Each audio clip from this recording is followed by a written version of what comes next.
Sa ngalan ng Ama at ng Anak at ng Espiritu Santo. Amen. Ang pagpapala ng ating Panginoong Hesukristo, ang pag-ibig ng Diyos Ama at ang pagkikipagkaisa ng Espiritu Santo naway sumainyong lahat. At sumayo rin. Mga kapatid kay Kristo at mga kadiboto, muli tayo po ay tinipon ng ating Nuestro Padre, Jesus Nazareno, bilang kaanib ng angka ng Diyos. Tinipon niya ang bawat isa sa atin sapagkat mahal niya tayo. Kaya dumulog po tayo sa ating maawaing Panginoon na nagpapatawad ng lubos. Inaamin ko sa makapangyarihang Diyos At sa inyo, mga kapatid, na lubha akong nagkasala sa isip, sa salita, sa gawa, at sa aking pagkukulang. Kaya isinasamo ko sa mahal na Birheng Maria, sa lahat ng mga anghel at mga banal, at sa inyo, mga kapatid, na ako'y ipanalangin sa Panginoong ating Diyos. Kaawaan tayo ng makapangyarihang Diyos, patawarin tayo sa ating mga kasalanan at patnubayan tayo sa buhay na walang hanggan. Amen. Panginoon, kaawaan mo kami. Panginoon, kaawaan mo kami. Kristo, kaawaan mo kami. Kristo, kaawaan mo kami. Panginoon, kaawaan mo kami. Panginoon, kaawaan mo kami. Manalangin tayo. Ama naming makapangyarihan, ipagkaloob mong kami magkamit kailanman ng kalusugan at kagalingan sa aming katawan at kalooban, pakundangan sa pagdalangin ng laging birheng si Santa Mariang Mahal, kami naway mahango sa hapis sa kasalukuyan at makinabang sa kaluwalhatiang walang katapusan sa pamamagitan ni Hesukristo kasama ng Espiritu Santo magpa sa walang hanggan. Amen. Magsiupo muna po ang lahat. Pagbasa mula sa sulat ni Apostolo San Pablo sa mga taga-Efeso. Mga kapatid, ang bawat isa sa atin binigyan ng tanging kaloob ayon sa sukat na ibinigay ni Kristo. Ganito ang sinasabi ng kasulatan. Nang umakyat siya sa kalangitan, nagdala siya ng maraming bihag at nagbigay ng mga kaloob sa tao. Ano ang ibig sabihin ng umakyat siya? Ang ibig sabihin niya ay bumaba muna siya rito sa lupa.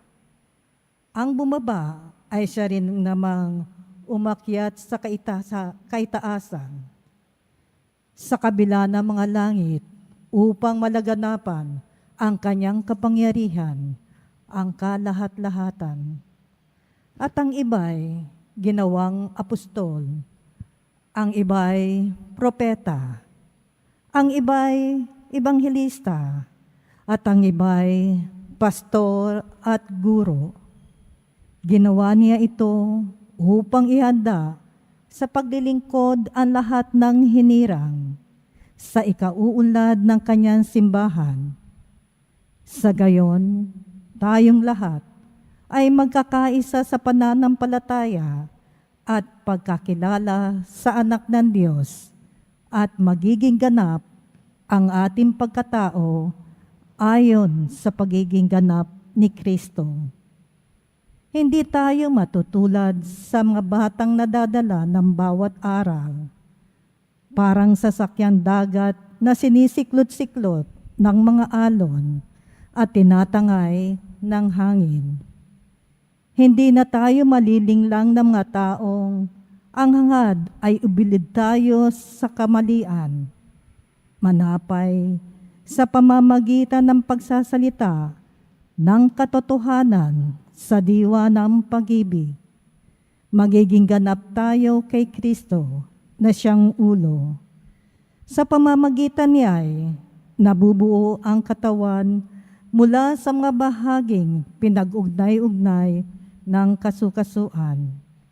at kung maayos na gumaganap ng tungkulin ang bawat bahagi, ang buong katawan ay lalaki at lalakas sa pamamagitan ng pag-ibig. Ang salita ng Diyos. Salamat sa Diyos.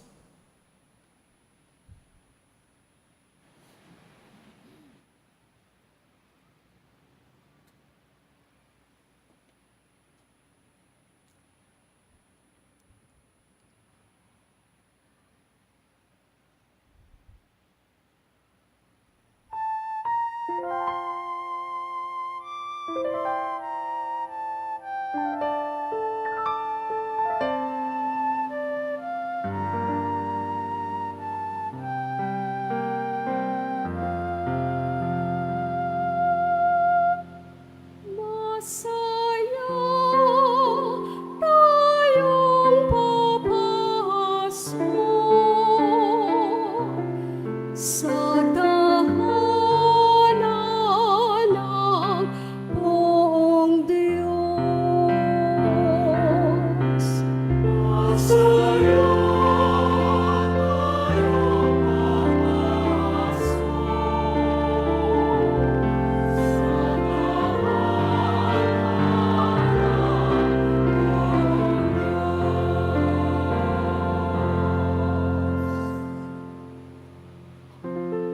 Ako'y nagalak sa sabing ganito. Sa bahay ng poon ay pumasok tayo. Sama-sama kami matapos sa pitin. Ang pinto ang lungsod nitong Jerusalem.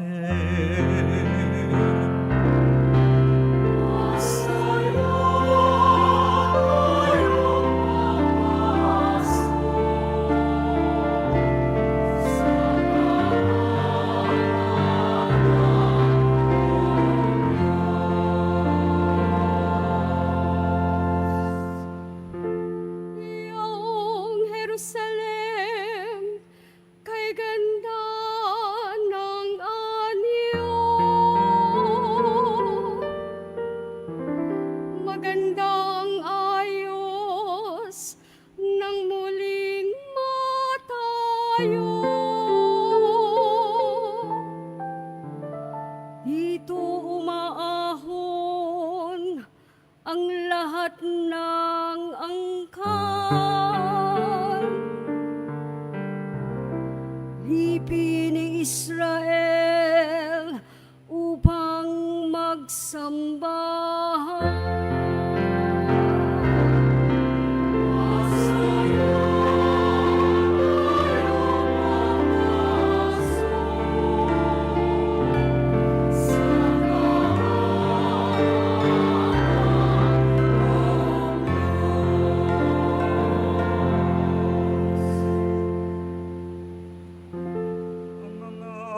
Ang puon ay pasalamatan. Pagkat ito'y utos na dapat gampanan. Doon din naroon ang mga hukuman at trono ng haring hahatol sa tanan.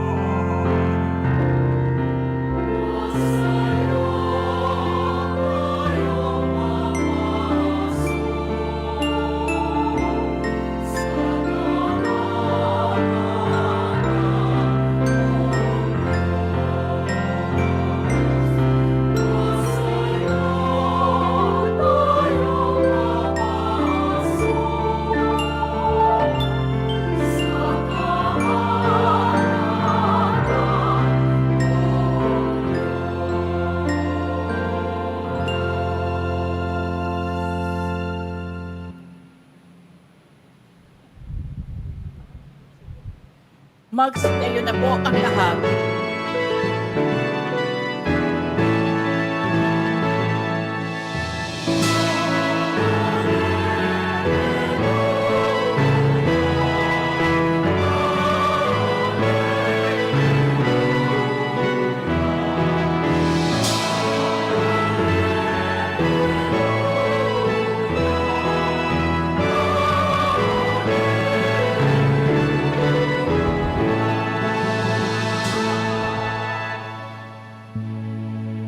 Hindi nais ng may kapal na salari parusahan,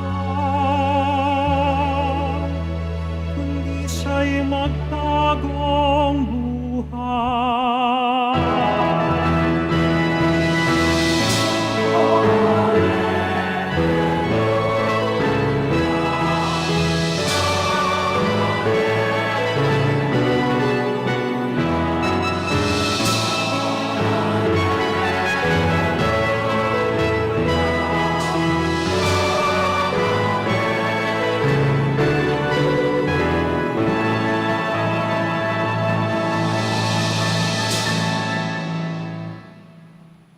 Sumainyo ang Panginoon, At sumayo rin. ang mabuting balita ng Panginoon ayon kay San Lucas. Papuri sa iyo, Panginoon.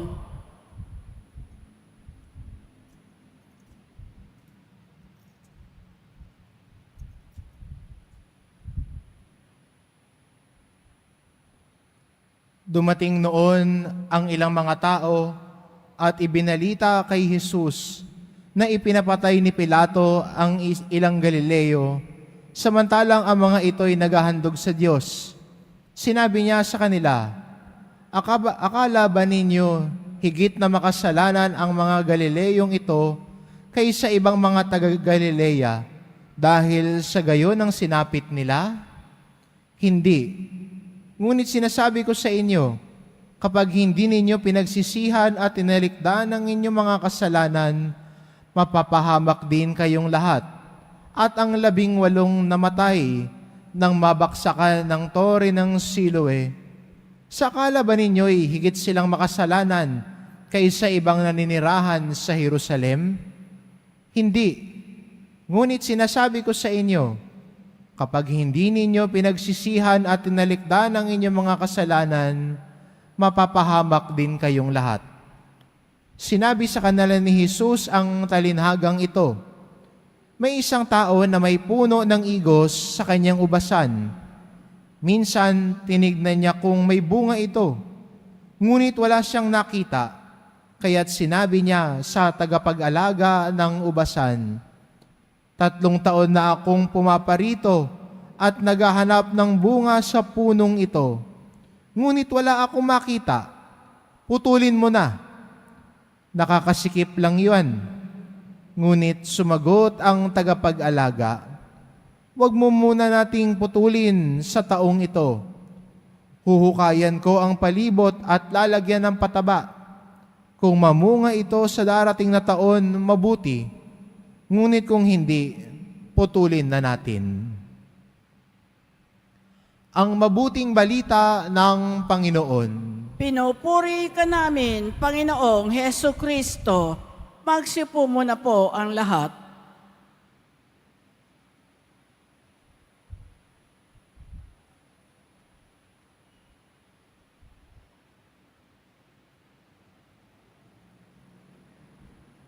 Mga kapatid kay Kristo, sa lahat po ng ating mga taga-subaybay sa iba't ibang online platforms at sa lahat ng ating mga kadiboto sa iba't ibang panig ng Pilipinas at maging sa buong mundo kung saan tayo ay naaabot ngayon ng ating live streaming. Mapayapang hapon din po sa inyong lahat. Purihin at dakilain natin ang ating Panginoon, ang mahal na poong Jesus Nazareno.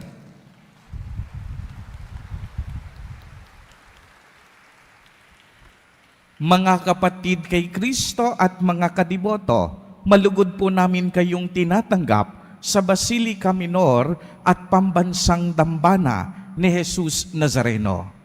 Maaari bang pakibati muna ang inyong mga katabi at tingnan nyo sila kung inaantok? At kung inaantok ay gisingin ninyo.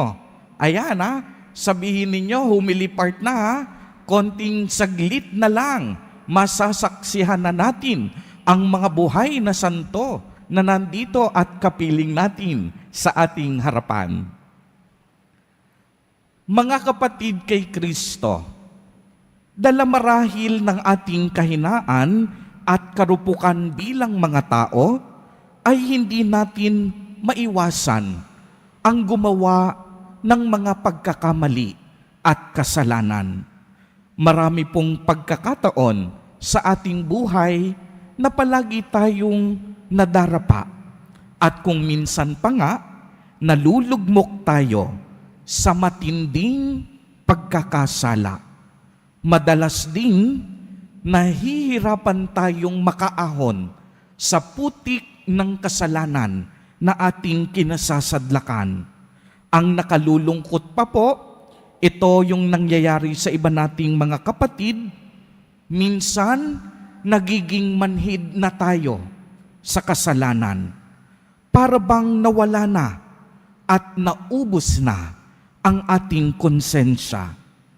Ang paggawa ng kasalanan, tila baga, ordinaryo na lang. Mga kapatid kay Kristo, bagamat tayo po ay puno ng kasalanan, nakahanda po ang Diyos na patawarin tayo sa napakadami nating pagkukulang. Ito po ang pinakabuod ng ating ebanghelyo sa araw na ito. Nagbibigay ang Diyos hindi lamang ng isa, kung hindi napakaraming pagkakataon upang tayo ay magbago at magbalik loob. Uulitin ko po, sapagkat ito'y napakahalaga, ang ating Diyos nagbibigay hindi lamang ng isang pagkakataon, kung hindi ng maraming pagkakataon upang tayong lahat ay magbago at magbalik loob. Alam po ninyo, kung babalikan natin ang lumang tipan, ipinahayag ng Diyos ang kaniyang pangalan bilang Ako Nga. At bilang Ako Nga, ang Diyos ay hindi nagbabago. Patuloy siyang nagmamalasakit at handa niya tayong palayain sa kuko ng kasalanan. Uulitin ko, nais ng Diyos na tayo ay palayain at patawarin sa kuko ng kasalanan na ating kinahaharap.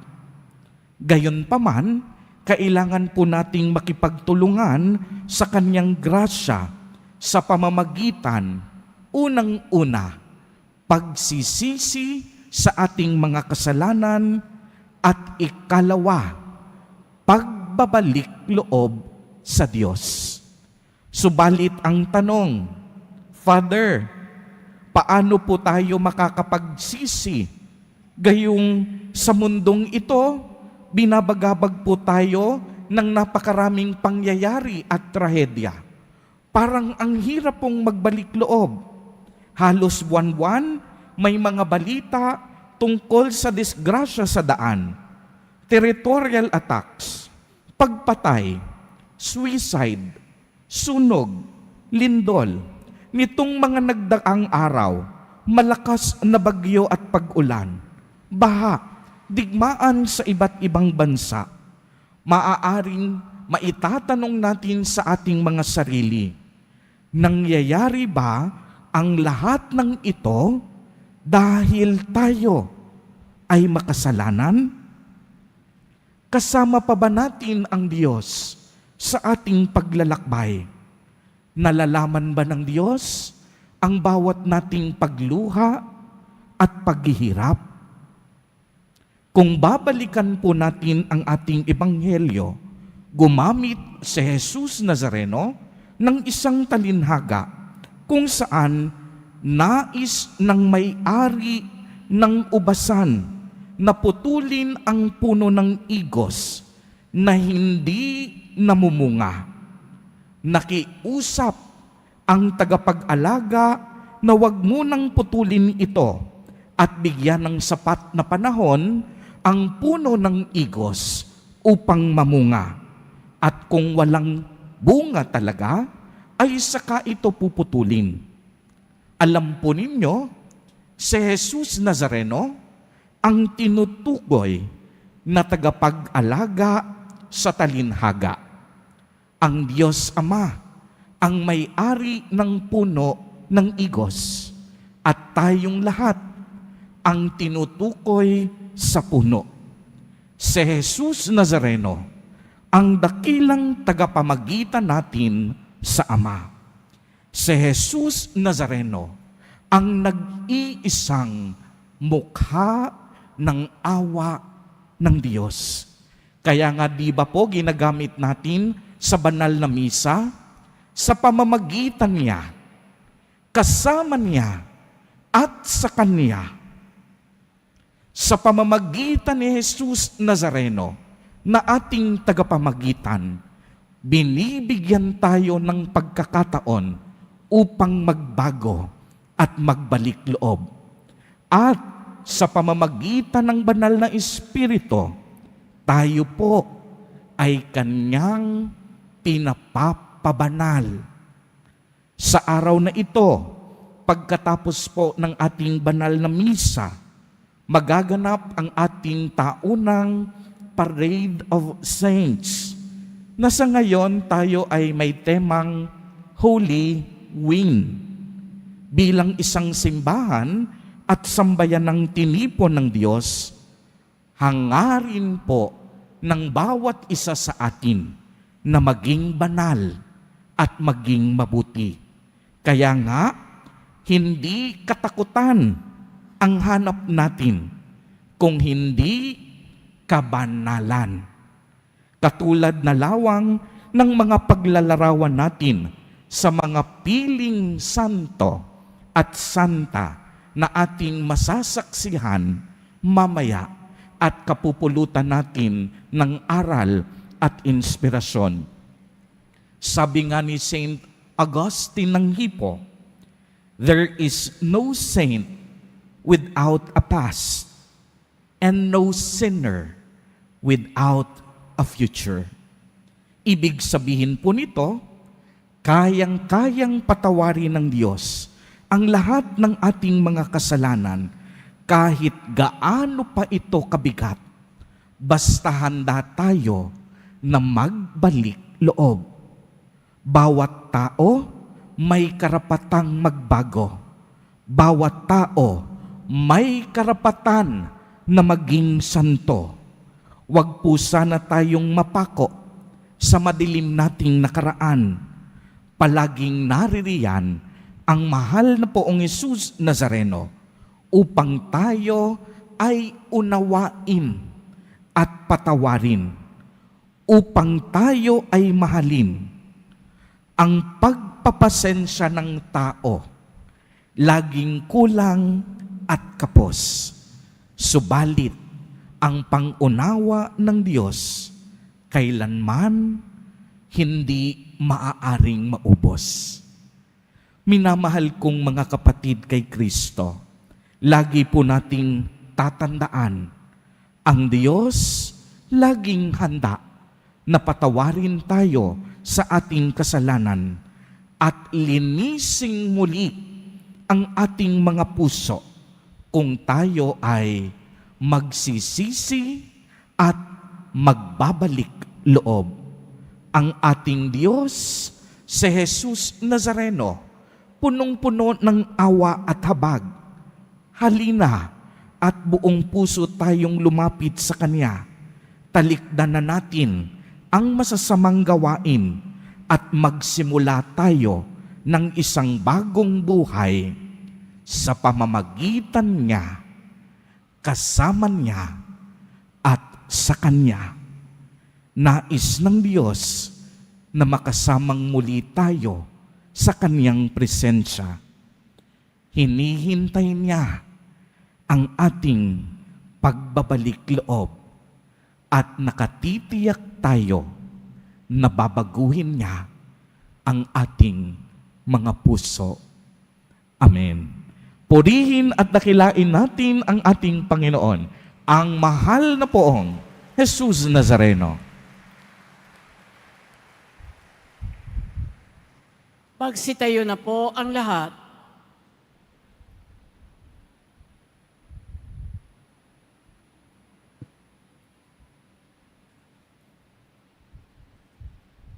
Minamahal kong mga kapatid, ang Diyos ay mapagtiis at mulat sa ating mga paghihirap.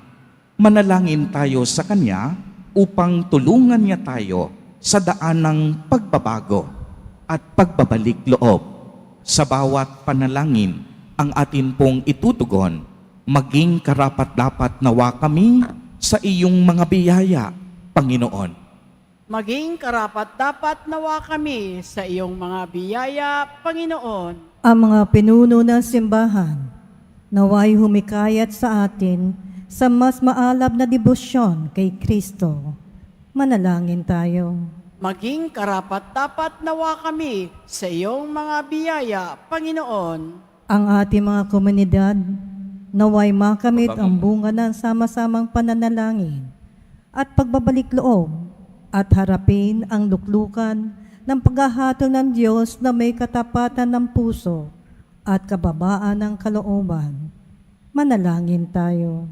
Maging karapat-dapat nawa kami sa iyong mga biyaya, Panginoon. Ang mga taong may pusong hungkag at nanlalamig, naway mapag-alab natin, manalangin tayo. Maging karapat-dapat nawa kami sa iyong mga biyaya, Panginoon. Ang mga nagdurusa, naway magkaroon ng lakas na tumawag sa Panginoon na malapit sa atin. Manalangin tayo. Maging karapat-dapat nawa kami sa iyong mga biyaya, Panginoon. Ang mga yumao, naway makita ang mukha ni Jesus at manatili sa kanyang presensya magpakailanman. Manalangin tayo. Maging karapat-dapat nawa kami sa iyong mga biyaya, Panginoon. Isama po natin sa ating mga panalangin sa mga sandaling ito ang mga kapatid at kadiboto natin na nagdiriwang ng kanilang kaarawan sa araw na ito. Ang mga mag-asawang nagdiriwang ng anibersaryo ng kanilang mga kasal. Ang mga kaibigan at kamag-anak natin na may sakit at may malubhang karamdaman. Gayon din ang mga taong namayapa, sanhi ng bagyong nagdaan. Gayon din ang mga pamilyang nagugutom at walang makain. Naway ingatan, patnubayan, at basbasan silang lagi ni Jesus Nazareno. Manalangin tayo. Maging karapat-dapat nawa kami sa iyong mga biyaya, Panginoon. Mapagmahal na Ama, tanggapin mo ang mga panalangin ng iyong nagbabalik loob na bayang lumalapit sa iyo ng may kababaang loob at pananampalataya. Hinihiling namin ito sa pamamagitan ni Kristo na aming Panginoon. Amen. Magsiupo muna po ang lahat.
Magsitayo na po ang lahat.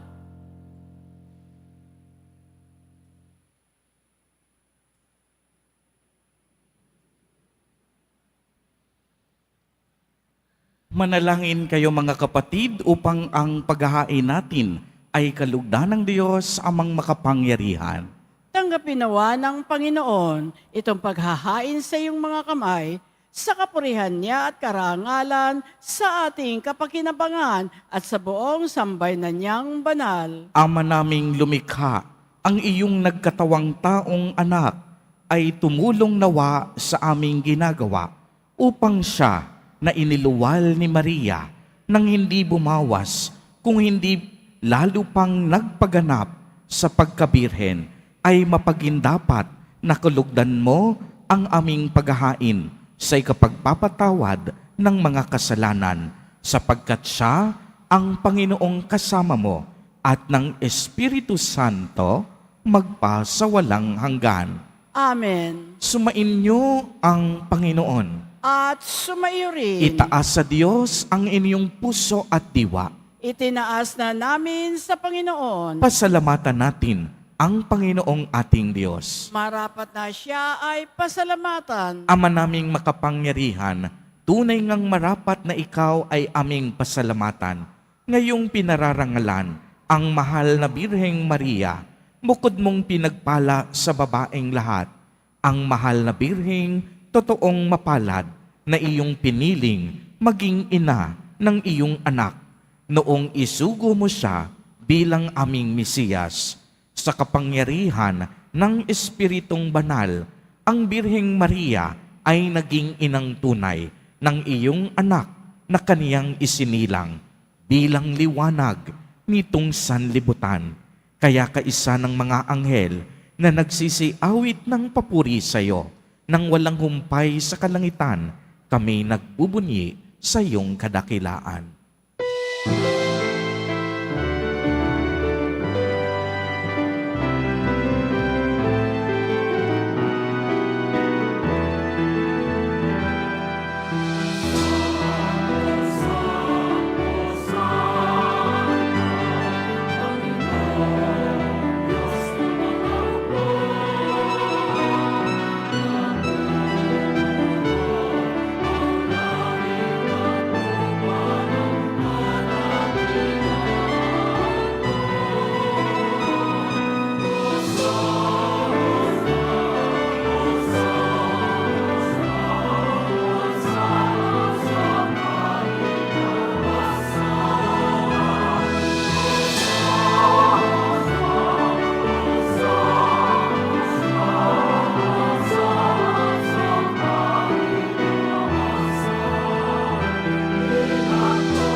Magsilod na po ang lahat. Ama naming banal, ikaw ang bukal ng tanang kabanalan, kaya't sa pamamagitan ng iyong Espiritu ay gawin mo pong banal ang mga kaloob na ito upang para sa amin ay maging katawan at dugo ng aming Panginoong Jesucristo. Bago niya pinagtiis ang kusang loob na maging handog, hinawakan niya ang tinapay, pinasalamatan kaniya, pinagati-hati niya iyon, iniabot sa kaniyang mga alagad at sinabi, "Tanggapin ninyong lahat ito at kanin. Ito ang aking katawan na ihahandog para sa inyo."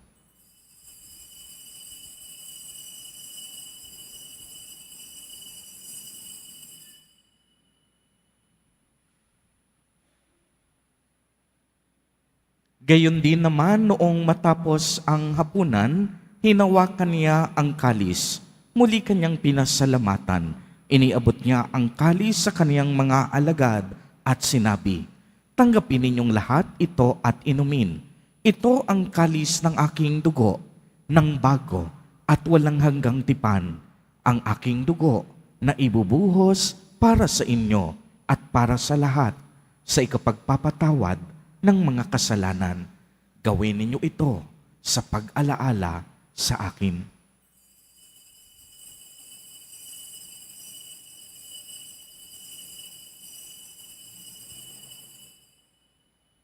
Magsitayo na po ang lahat. Ang misteryo ng pananampalataya.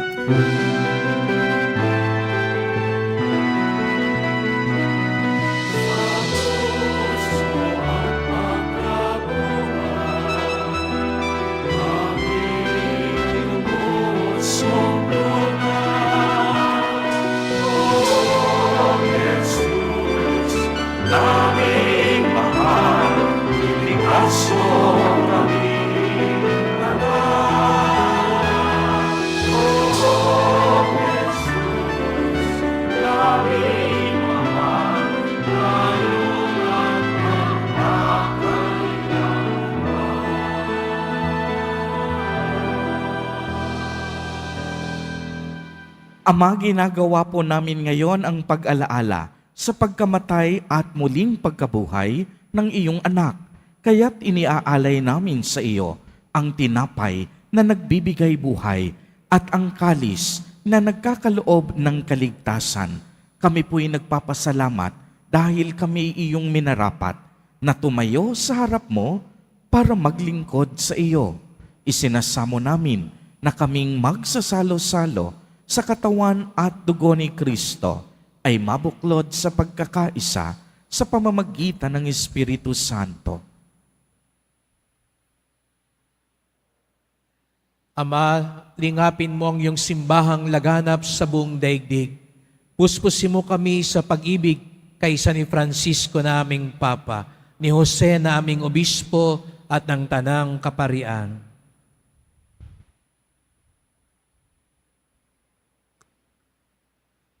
Alalahanin mo rin ang mga kapatid naming nahimlay na may pag-asang sila'y muling mabubuhay. Gayon din ang lahat ng mga pumanaw. Kaawaan mo sila at patuloyin sa iyong kaliwanagan. Kaawaan mo at pagindapatin kaming lahat na makasalo sa iyong buhay na walang wakas. Kaisa ng mahal na Birheng Maria na ina ng Diyos, ng kabiyak ng puso niyang si San Jose, kaisa ng mga apostol at ng lahat ng mga banal na namuhay dito sa daigdig ng kalugod-lugod sa iyo, maipagdiwang nawa namin ang pagpupuri sa ikararangal mo sa pamamagitan ng iyong anak na aming Panginoong Hesu Kristo.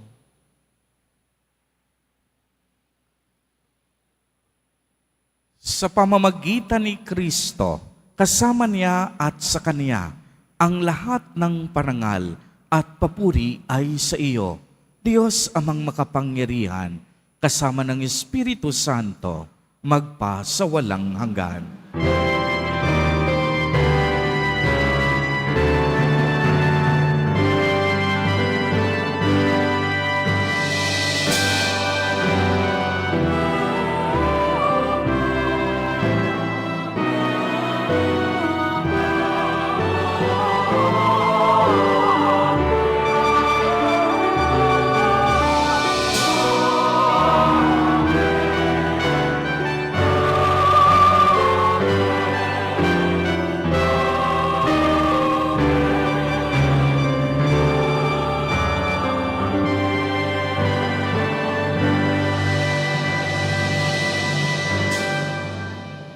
Sa tagubilin ng mga nakagagaling na utos at turo ni Jesus na Panginoon natin na Diyos, ipahayag po natin ng lakas loob.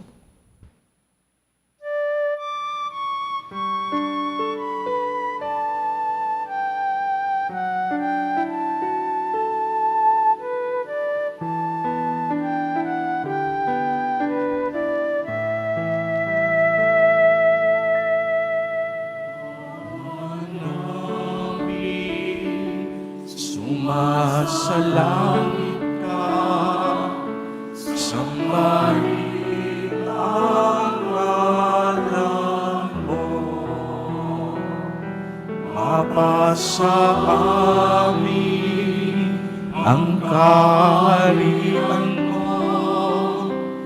sundin ang loob mo dito sa lupa para nang sa langit. Bigyan mo kami ngayon ng aming kakanin sa araw-araw at nawarin mo kami sa aming mga sala. Para mapagpapatawad namin sa nagkakasala sa amin at huwag mo kami ipahimulat sa tukso. Biyaya mo kami sa lahat ng masama.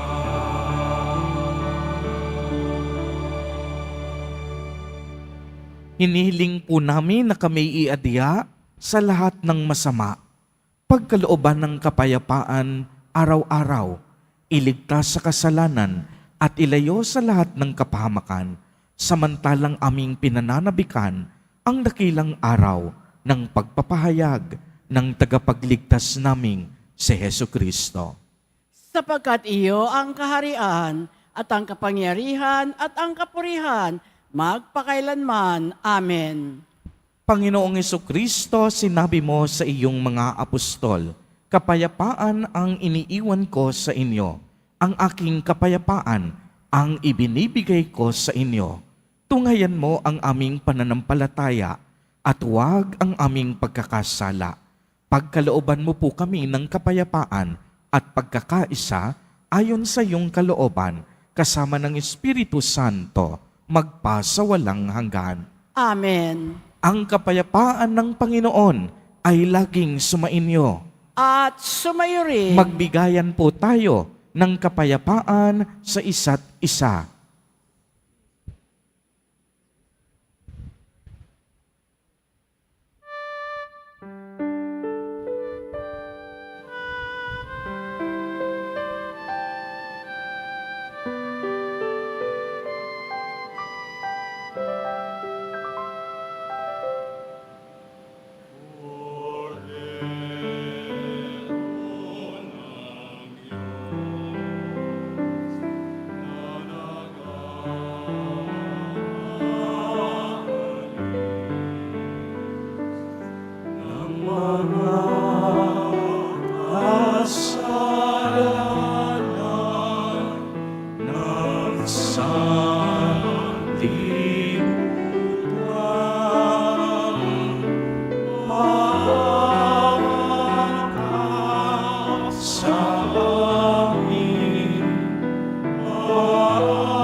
Magsiluhod na po ang lahat.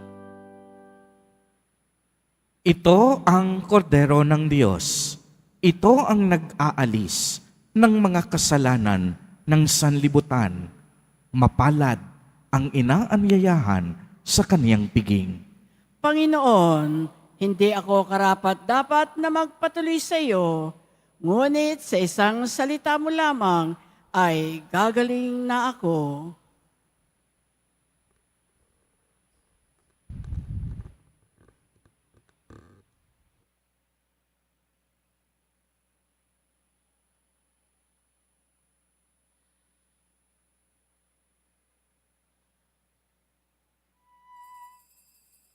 Para sa lahat ng tatanggap ng banal na komunyon, sasagot po tayo ng amen pagkasabi ng pari o ng lay minister ng katawan ni Kristo at isubo agad sa bibig bago umalis sa harapan ng pari o lay minister.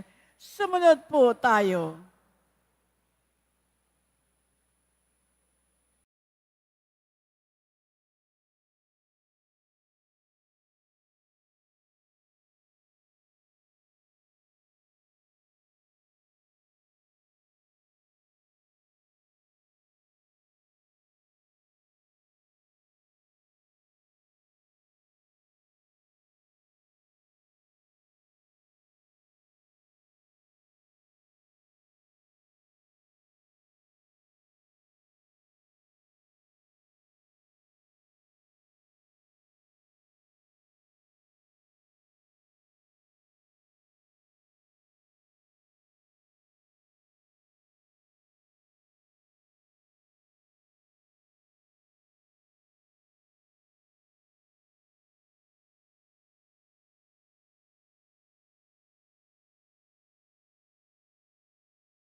Na po ang lahat. Manalangin tayo. Ama naming mapagmahal, sa pagsasalo namin sa banal na pakikinabang, ang iyong kagandahang loob ay aming hinihiling upang ang pagpaparangal namin sa mahal na Birhen at pagtulad namin sa Kanya ay magpagindapat na aming paglingkuran ang pagganap sa kaloob mong kaligtasan sa pamamagitan ni Jesucristo, kasama ng Espiritu Santo, magpa sa walang hanggan. Amen. Sumainyo ang Panginoon. At sumayo rin. Pagbabasbas, mahal na poong Jesus Nazareno, inihayag mo sa pamamagitan ng krus ang walang maliw na pag-ibig ng Diyos sa sangkatauhan. Pakinggan mo ang kahilingan ng iyong angkan na nagsusumamo sa iyo. Makamtanawa nila ang iyong katugunan at tanggapin ang kasagutan na may utang na loob na tinatanaw. Basbasan din po ninyo ang mga daladala nilang mga imahen at dasalan sa pamamagitan ng bendisyon na ito. Naway maalala nila ang mga pangako nila noon sa binyag na ikaw ay kanilang iibigin at paglilingkuran bilang Panginoon magpa sa walang hanggan. Amen. At pagpalain po kayong lahat at ng inyong buong pamilya ng makapangyarihang Diyos, Ama, Anak, at Espiritu Santo. Amen. Humayo kayong taglay ang pag-ibig at kapayapaan ng poong Jesus Nazareno. Salamat sa Diyos.